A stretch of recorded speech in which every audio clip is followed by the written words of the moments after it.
ঠিক যেই মুহূর্তে এখানে বসে আমরা এই চমৎকার ইফতারি নিয়ে বসে আছি, ঠিক একই মুহূর্তে দেখবেন যে হসপিটালের আইসিইউতে শুয়ে শুয়ে কাতরাচ্ছে অনেকে।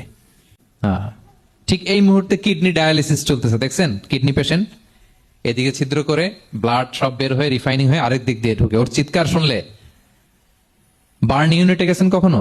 আগুনে পোড়া রোগী, আপনার তো অনেক কিছু নাই, আমার এটা নাই ওইটা নেই, আল্লাহ এটা দিল না, এটা নিয়ে আসেন। আপনি বার্ন ইউনিটে একদিন যায়েন, তাহলে বুঝবেন যে আল্লাহ আপনারা কত শান্তিতে রেখেছে।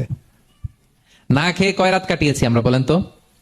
কত লোক বাড়ি ভাড়া পরিশোধ করতে পারে না, ঋণের বোঝায় জর্জরিত, দুরারোগ্য ব্যাধিতে আক্রান্ত, ক্যান্সারের লাস্ট স্টেজে।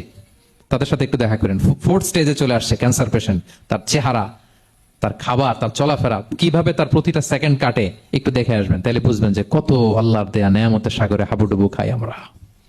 এজন্য আল্লাহ বলেছেন 3 নম্বর কর্মসূচি হচ্ছে ওয়া আম্মা বিনি'মাতি রাব্বিকা ফাহাদ্দিস। আল্লাহ নেয়ামতের শুকরগুজার হও।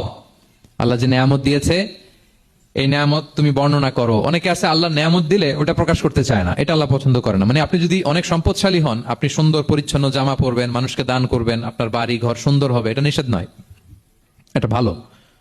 আপনি আল্লাহর দেয়া নেয়ামত ব্যবহার করতে পারবেন এবং বলতেও পারবেন, কিন্তু শুকরান লা ফখরান, শুকরিয়া স্বরূপ বলবেন, ফখর করে, অহংকার করে না।